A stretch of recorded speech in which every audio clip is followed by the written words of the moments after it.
Hi, Juliette, and whoever else wants to take a peek as to what we're doing here. I always like to show these pictures of Lori's apartment that she sold, and that's probably one of the hugest reasons why she is trying to take it out on me, but who knows.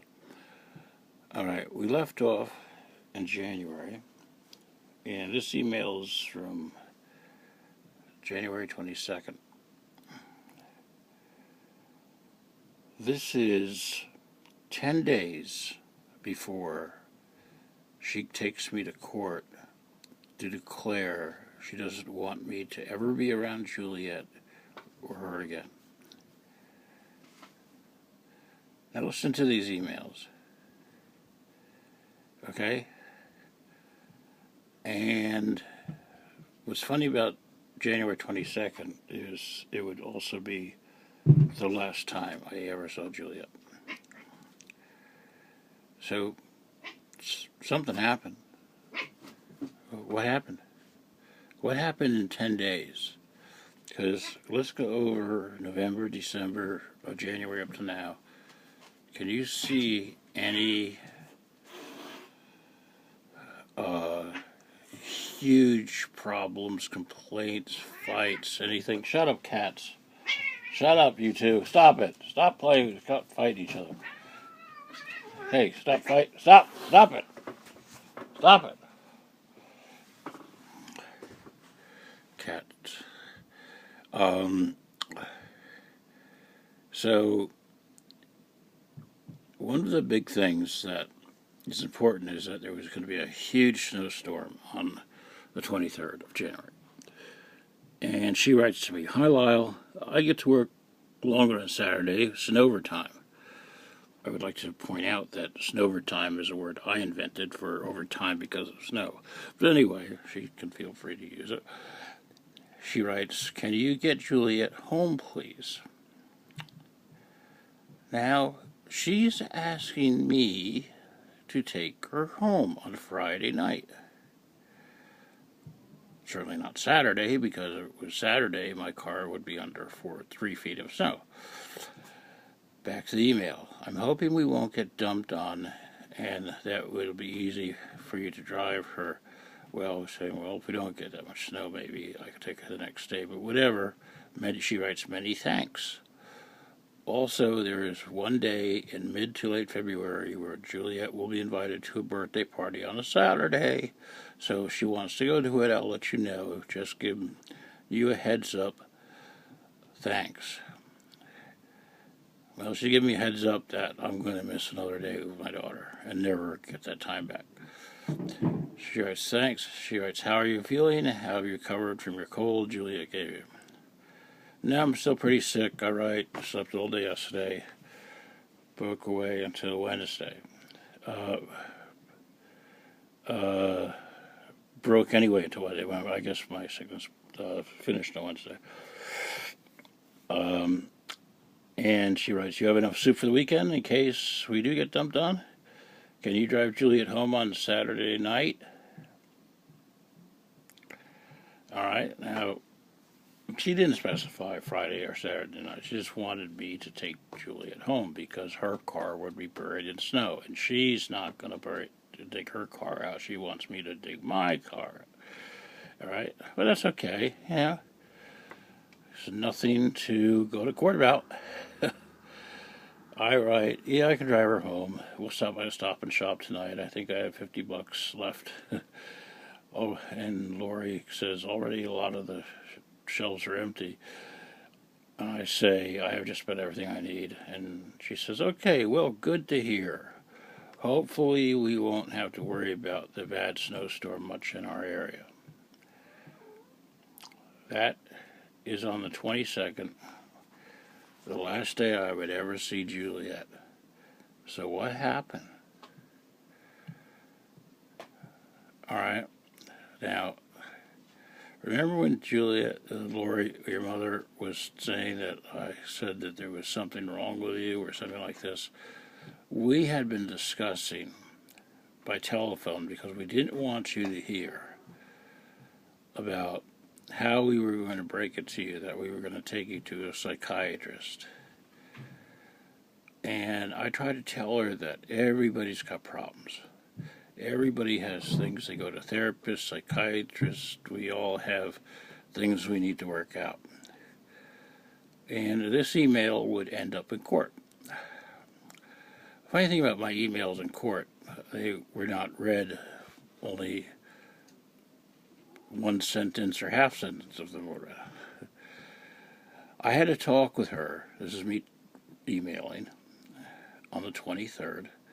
I had to talk with her and how I have a mental illness myself, where I get fixated on something and lose my temper, and I get more dramatic and can't help myself from doing it, and I feel terrible afterwards. I know you were busy, but you'll read this sometime. It may hurt her to be criticized, but it hurts me to have a daughter that will never talk to me. I'll never know what she thinks of me, or even until maybe even the day I die, and that hurts me terribly. So we agreed that she can come over and just play her games, and I'll leave her alone and try not to let anything upset me, except she will never talk to me for 2.5 hours, and then who knows what will happen then. All I ever wanted was to be a good father to her, and I have tried. But I have also screwed up many times too, and it's too late to be the father I wanted to be. Which meant they asked me about that in court, and I answered in court. I wanted to take her, never wanted to get divorced. I wanted to take her to school every day. I wanted to be there when she came home at night. I didn't want to see her 2 days a week, a minimum of 10 hours, maximum of 10 hours. So back to the email. So that is that. And it's just as well she went home last night, or she'd be stuck here. It hurts me every day that I cannot be a real father to her. All I've done for 15 years is try to make her happy, but in her condition it seems there's nothing I can do. You were very lucky to have her. I wish I could have been a parent. Her parent, that is long gone. Anyway, I will serve my time out for the rest of the time until she's 18, and then God knows, what I'll do, And your mother didn't raise any stink about me leaving her out in the cold or anything like that, She'll just wrote back, I'll write back. So tired all weekend. And then she writes back again. Hi, Lyle, I know you wrote this several days ago. I know you were about to pick Juliette, so I wanted to finally respond. Telling Juliette about this is a good thing, because she is a very emphatic person. Telling her that I have a mental illness myself, that I get angry, is a very good thing.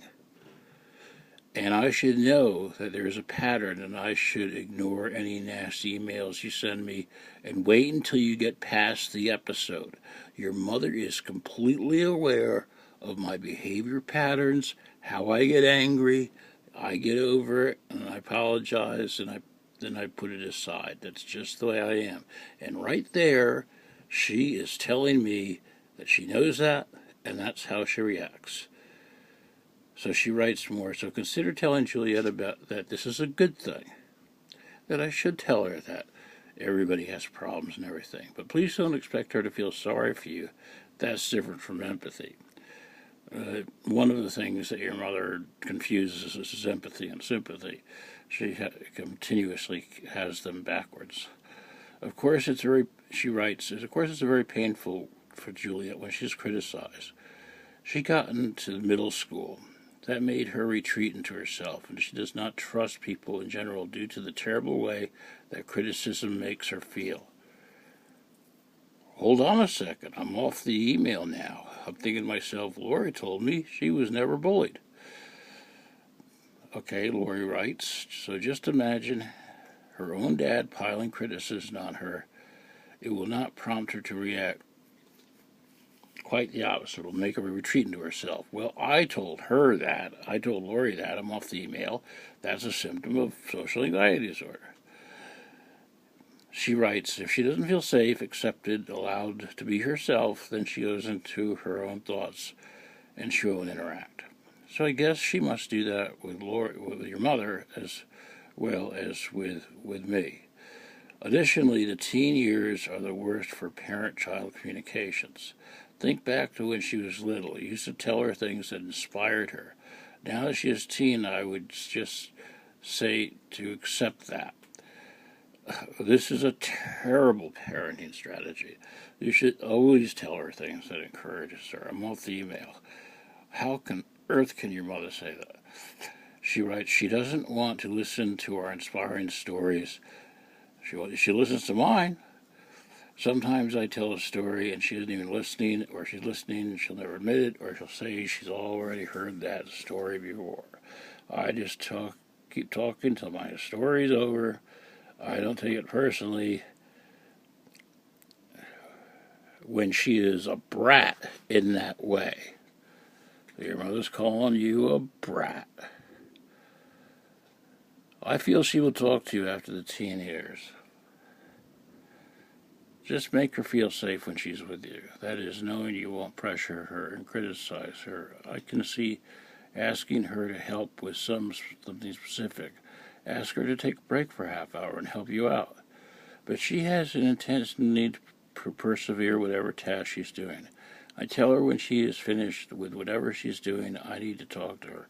Or I say that when you're done, don't start anything new. Whenever I've tried to make her quit in the middle of something, she gets agitated. In my opinion, it's not necessary. It's not necessary to get her agitated when the solution is to simply let her finish her task. So Lori's not being the parent. Juliette is. Juliette's telling Lori when, I would say, stop what you're doing and come over here, But of course, Juliette's condition, we have to consider that now. Back to the email. If there is some kind of urgent matter, I do interrupt her and put her in a bad mood. For instance, we needed to catch a train at a specific time. She wasn't finished with her task. I had to tell her to stop and let go. She was in a bad mood for her first hour of the train ride. Then she got over it and started to enjoy the day. So she's telling me, your mother's telling me, that she gets you angry. All right? And she continues to write, I think you have certain things in common. It reminded me of the time I wanted to see a Shakespeare play in the park. The entire time we were waiting for free tickets, you were pissed off, miserable, and then when you saw the play, it was fantastic. You apologized afterwards. When we don't want to do something, the best way is to calm down and think, I didn't want to see the Shakespeare play and wait for 4 hours because the Shakespeare play was in Spanish. I don't know why she even brought that up. She writes, I know you are in pain when you write that above, and your best chance of adding joy to your time together is just to find something in common, which we do. Watching movies always is a good thing. It's getting quite long here, but she writes, I know you continue to believe it is her condition that is causing problems. Right now she's thinking, I believe that her condition is causing her problems. It's that and more. Being a teen. Okay, I'll grant you that. Having an experience of criticism from you, that's a partial sentence. I don't know what that means. By the way, she never tells me what's going on there while she visits you, but I can tell if it was a good visit or a bad visit as soon as she gets in the car. Why doesn't she call me and say what happened? There's no record of that. It is revealed in her mood. She refuses to tell me why she's in a bad mood, why she's in a good mood. When good things happen she never shares information. You trained her to never tell me anything, which I believe is a terrible burden for a child, but she doesn't tell. Okay, I want to emphasize two things here. Number one, when she was a little girl, I let her stay up later than usual, watch TV later than usual, and break a lot of the rules, because Lori was a very strict disciplinarian between the times you were 2 and 11. And I said, like the Vegas quote, what happens at Daddy's house stays in Daddy's house. Don't tell your mother I let you stay up till 9 o'clock, whatever. That wasn't true during the 3 years you were a teenager. And the second thing is that I don't know where she's getting the idea that she can't call me and ask me, why is Julia in a bad mood? It's not fair to me. Try and finish this email. I'm probably going to run out of memory here. The recent time you made her leave, she was very upset, and I said to give me one instance of what was wrong. Clearly things were bad because you had to have her leave early. Well, I had her leave early in a good part because it was going to be a really bad snowstorm the next day. She reluctantly told you use the R word, retarded. All right, we'll get back to that in a minute. And so far, that seems to be my crime. She began emphatic to others' problems, and she's being empathetic to others' problems. She doesn't. Once again, she's getting the words confused. She doesn't like the word to be used to describe someone in a bad way. She's kind and gentle in that way. And then, in my own mind, I was reeling. Why would a dad call his kid such a name to begin with? Well, as we know with the Domino's Pizza story, Juliette gets everything confused in her mind. If you didn't know it at the time, you surely must know it now. What I said was, Juliette, come on, I want to try to teach you a lesson. You're not an idiot. You're a smart girl, right? That's how I put it. That was my crime. And your mother continues to write, and I realized it was out of anger at whatever was happening. Well, how does she know that? She wasn't here. Presumption. You can't take back words. No, but you can apologize. That doesn't make it unhappen, as I know you are well aware of. Yeah, well, from Loyd, your mother, for all the things that she did to me, like leaving me for another man at ABC, and for kicking me out of my own house, and for not letting me see you on your 12th birthday, 16th birthday, and 17th birthday. Yeah, you can't make that unhappen, and I can't get back all the time I lost with you because of what she's done. So, good words, Loyd. Don't dwell on the past. Don't judge yourself by past actions, but rather by your choices moving forward. Preach what you write, Loyd. I don't know, something like that. And please consider this. I was extremely shy as a kid, even in high school. It wasn't until college that I woke up. Loyd, you had social anxiety disorder when you were a kid, but it was not in the DSM-5 at the time, and people just called it shyness. You write, Loyd writes, it was good to be around people with the same interest by taking classes I liked. I probably would have been diagnosed with social anxiety disorder, but it wasn't a thing back then. Well, I was continued to try to find a doc in her insurance plan, so she tells me now that she's still trying to find a psychiatrist, even after I called her, retarded or whatever, and she's moving on. So there doesn't seem to be any really huge anger here. She's just telling me, hey, maybe you did something wrong, don't do that again, you can't take that back. All right. I submit that I had a similar disposition, and I ended up moving all the way to New York on my own. And you may have never perceived me as shy. Well, come on, So I grew out of it. You're about as shy as you get, Loyd. Okay, so I haven't proofed my emails here, so give my mistake, whatever. All right. That is all on the 26th, and more of the 26th is going. Let me see. It's almost 20 minutes long, that email. But was there anything in there to say Juliette should never see her father again, and I'm going to take him to court to make sure that doesn't happen? Think about it. Anyone who's listening.